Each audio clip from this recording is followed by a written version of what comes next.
Good day, viewers. You're welcome to THAF TV. I am Cyril Aloysius, and today we will be talking on the topic data privacy. How secured are you with your personal data in a digital world? And luckily, I have here with me in the studio someone who is so informed about the word data, its privacy, and what you need to do, the steps you need to take to, keep it away from wrong hands. And by that person, I am talking about Mr. Emeka Achinanya. Mr. Emeka, you're welcome to the show. Thank you very much for having me.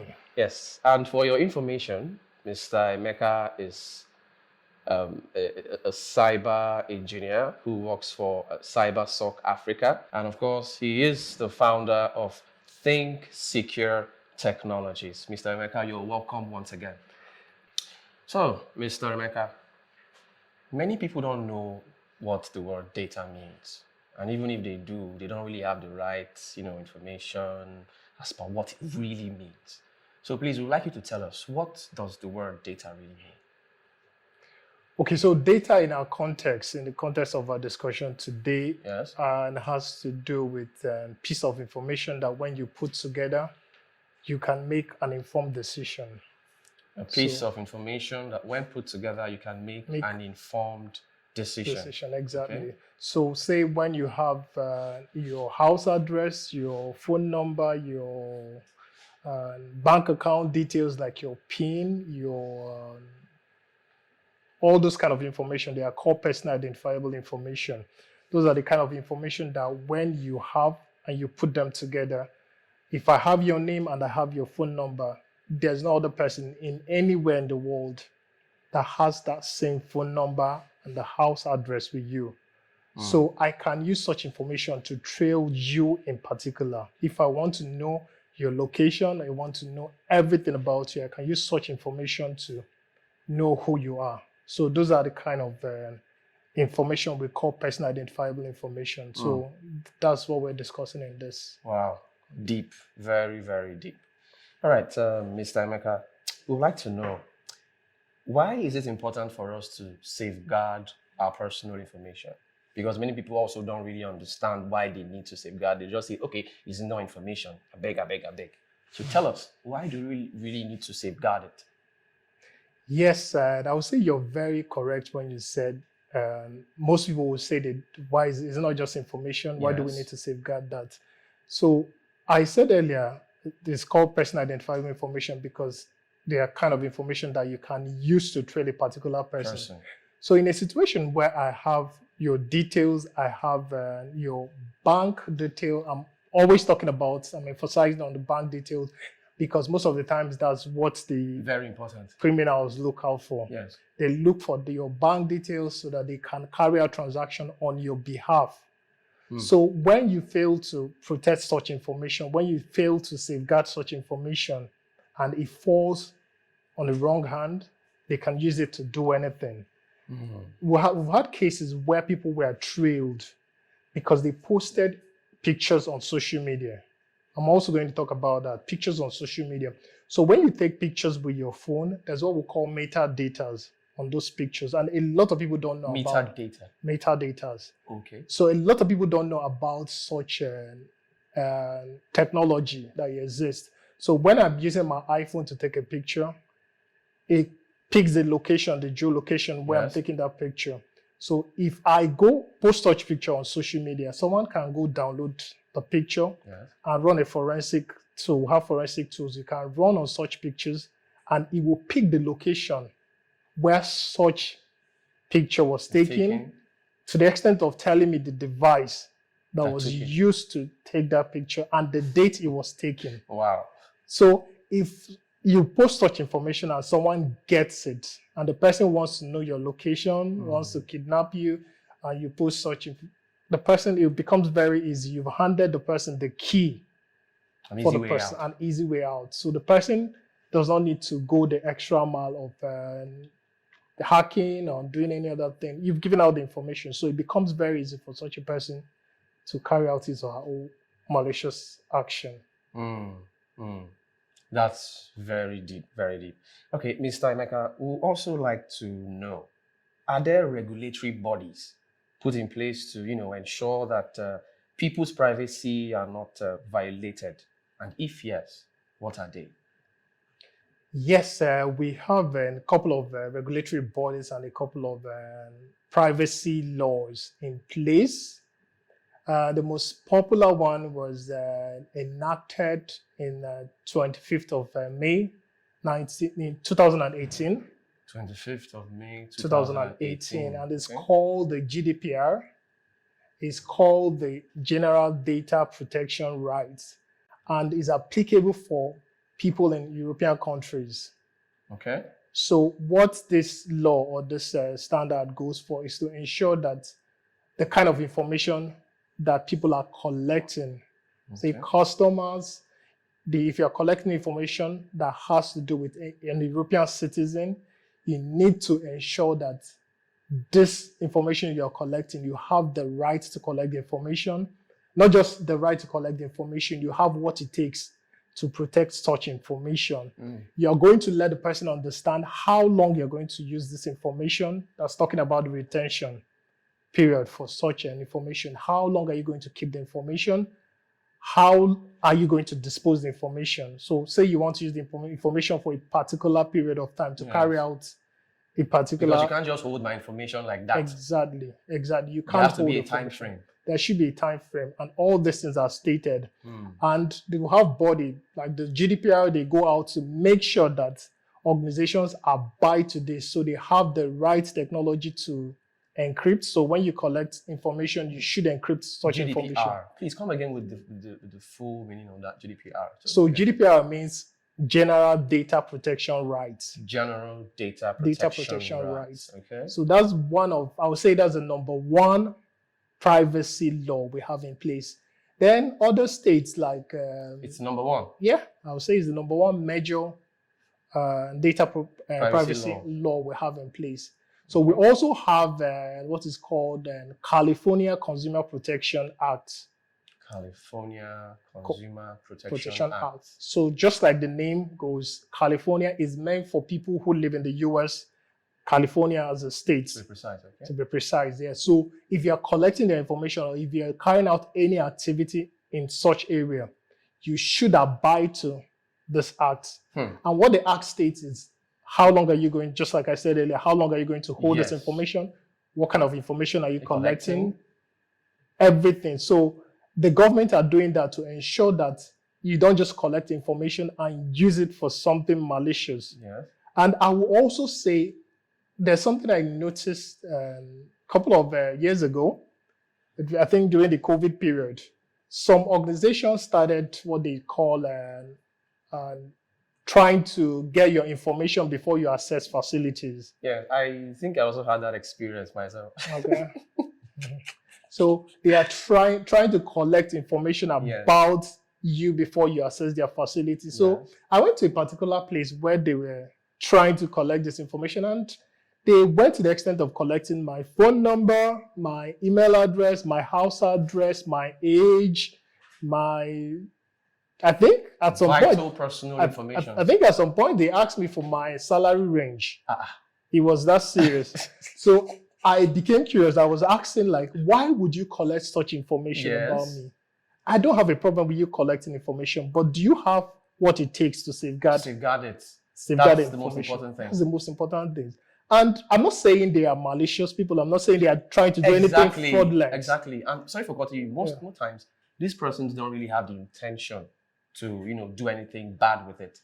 But now, after using it, because of how careless or ignorant of persons are, they just discard it in a particular way that is not good, and then it falls into the wrong hands. Exactly. So when it falls into the wrong hand, the person can use it. Just imagine someone picking a flash drive somewhere, and the person slows the flash drive in his or her computer and sees details like, okay, this is this person's location, this is this person's phone number, and the person can use such information for anything. So it's left for the person. How creative is the person? Creative in quotes.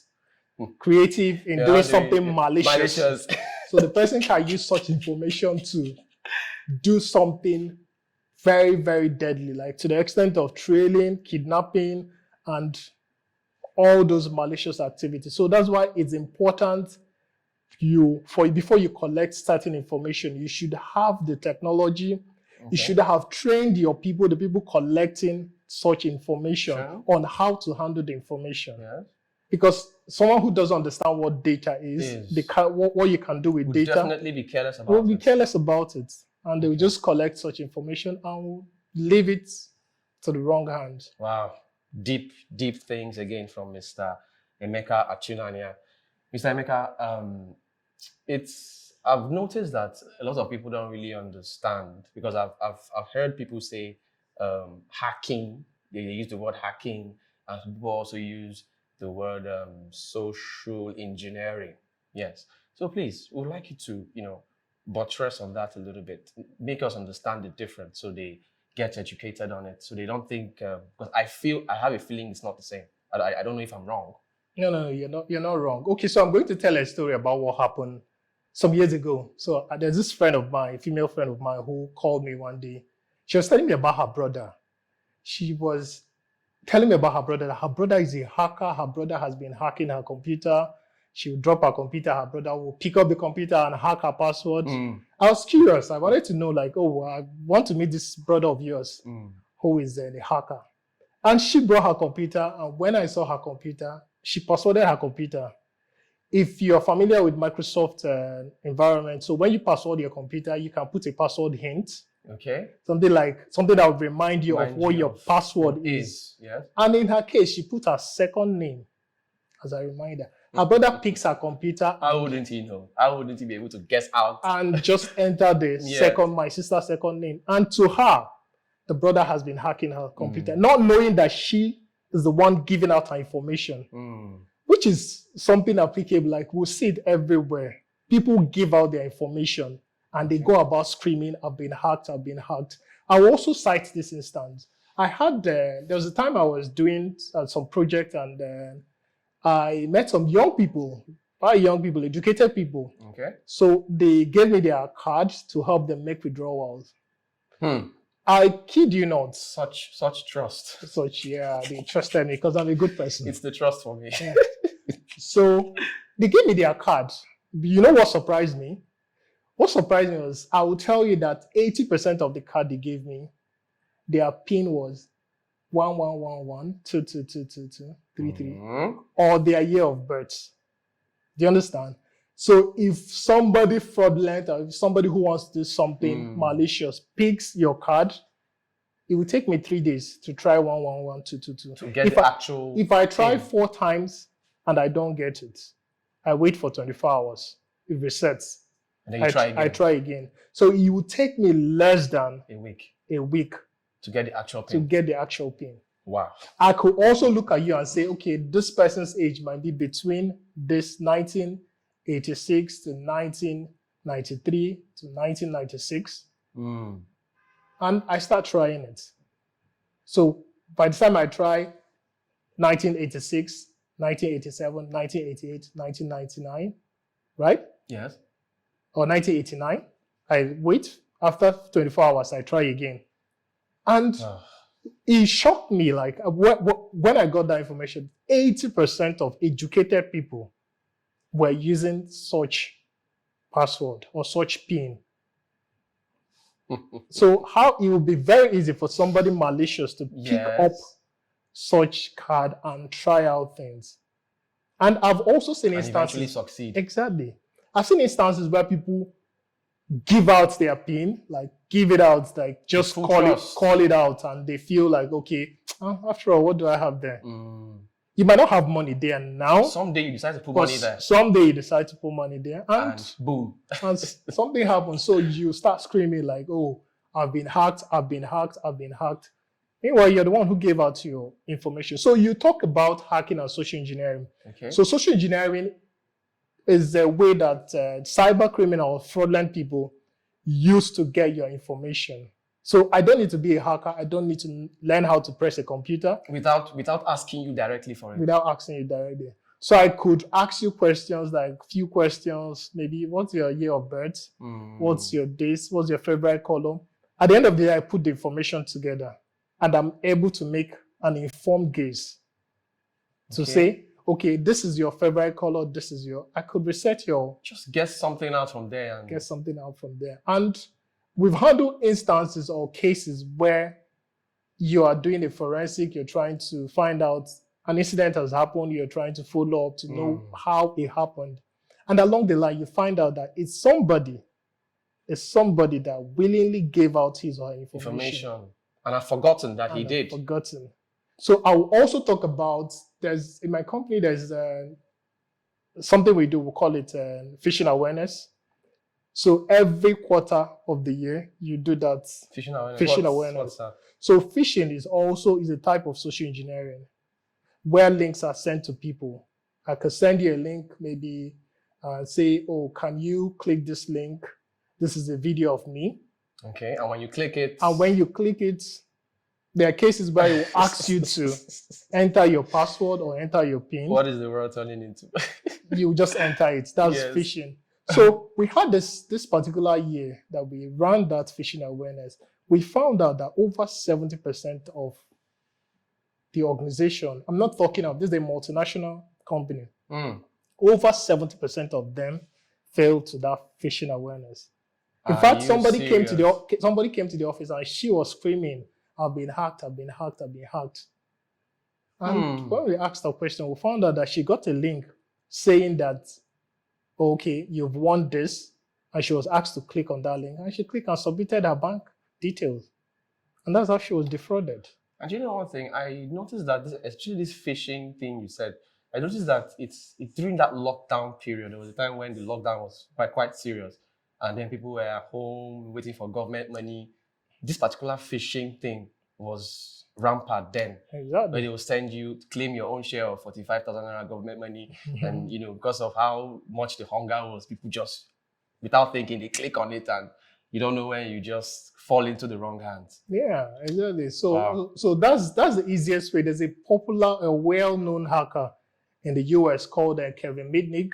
Kelvin Mitnick. Yeah, Kelvin said something. When he was arrested by FBI, Kelvin said, I don't need to learn how to hack.